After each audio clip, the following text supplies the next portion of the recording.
Aluva ISRO പ്ലാന്റിലെ മാലിന്യത്തിൽ അപകടകാരിയായ രാസവസ്തുക്കളുള്ളതായി report. മാലിന്യത്തിൽ മാരകമായ അമോണിയം പെർക്ലോറേറ്റ് അടങ്ങിയിട്ടുണ്ടെന്ന് പരിസ്ഥിതി മലിനീകരണ ബോർഡിന്റെ റിപ്പോർട്ടിൽ പറയുന്നു. മനുഷ്യരിൽ ഗുരുതരമായ ആരോഗ്യ പ്രശ്നങ്ങൾക്ക് കാരണമാകുന്ന റോക്കറ്റ് ഇന്ധനമായ അമോണിയം പെർക്ലോറേറ്റിന്റെ സാന്നിധ്യമാണ് സ്ഥിരീകരിച്ചിരിക്കുന്നത്.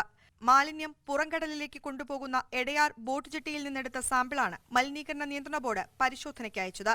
മത്സ്യങ്ങൾ ചത്തുപൊന്തുന്നതിന് കാരണമാകുന്ന അമോണിക് നൈട്രജൻ, ടോട്ടൽ ജെന്റിയൽ nitrogen, lead, sulphate, nitrate, nitrogen എന്നിവയും ഉയർന്ന അളവിലുള്ളതായി പരിശോധനയിൽ തെളിഞ്ഞു.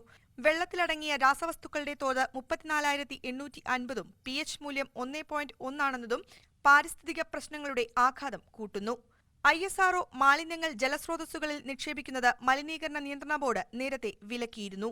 എന്നാൽ സാന്ദ്രതയേറിയ ഉപ്പാണെന്ന വിശദീകരണത്തോടെ ISRO വീണ്ടും മാലിന്യങ്ങൾ പുറംകടലിൽ നിക്ഷേപിക്കുകയായിരുന്നു. മലിനീകരണ നിയന്ത്രണ ബോർഡിന്റെ പുതിയ റിപ്പോർട്ട് ISROയുടെ വാദം പാടെ തള്ളുന്നു. ജലത്തിലും അല്ലെങ്കിൽ നമ്മുടെ പുഴയിലോ കായലിലോ കടലിലോ ഇവരുടെ ഈ അപകടകരമായ മാലിന്യം നിക്ഷേപിക്കാൻ പാടില്ല. അങ്ങനൊരു സംവിധാനത്തിലേക്ക് എത്തണം. അതിന് സർക്കാർ ഇടപെടണം. കേരള സർക്കാർ ഇടപെടണം, ഇന്ത്യ ഗവൺമെൻറ് ഇടപെടണം, കോടതിയും ഇടപെടണം. ഞങ്ങൾ ഇത് തുടരുകയാണെങ്കിൽ തീർച്ചയായിട്ടും ഞങ്ങൾ ഇതിനെതിരെ ഹൈക്കോടതിയെ സമീപിക്കുകയും ഗ്രീൻ ട്രിബ്യൂണൽ സമീപിക്കുകയും ISROനെതിരായിട്ടുള്ള ഈ ഒരു കേസ് മുന്നോട്ട് കൊണ്ടുപോവുകയും ചെയ്യും. അമോണിയം പെർക്ലോറേറ്റിന്റെ സാന്നിധ്യം തൈറോയിഡ്, വളർച്ച മുരടിക്കുക ഉൾപ്പെടെയുള്ള ആരോഗ്യ പ്രശ്നങ്ങളാണ് മനുഷ്യരിൽ ഉണ്ടാക്കുന്നത്.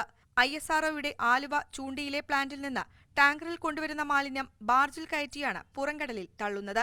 മാലിന്യം പലപ്പോഴും പെരിയാറിൽ കലരുന്നതായും പരിസരവാസികൾ പറയുന്നു. മാലിന്യങ്ങൾ സാന്ദ്രതയേറിയ ഉപ്പാണെന്ന ISROയുടെ വാദങ്ങളെ പൂർണ്ണമായി നിരാകരിക്കുകയാണ് മലിനീകരണ നിയന്ത്രണ ബോർഡ്. ആവാസ വ്യവസ്ഥയ്ക്കും ഒപ്പം മനുഷ്യനും ഗുരുതരമായ പ്രത്യാഘാതങ്ങൾ ഉണ്ടാക്കുന്ന മാലിന്യങ്ങൾ സംസ്കരിക്കാൻ പ്ലാന്റ് നിർമ്മിക്കാൻ വർഷങ്ങൾ കഴിഞ്ഞിട്ടും ISROയ്ക്ക് സാധിക്കാതെ പോയത് എന്തുകൊണ്ടാണ്? വലിയ ലക്ഷ്യങ്ങളിലേക്ക് കുതിക്കുന്ന ISRO ജീവിക്കാനായി എടയാർ സ്വദേശികൾ നടത്തുന്ന ജനകീയ പ്രതിരോധത്തെ കണ്ടില്ലെന്ന് നടിക്കരുത്. സുവി വിശ്വനാഥൻ, ന്യൂസ് 18, കൊച്ചി.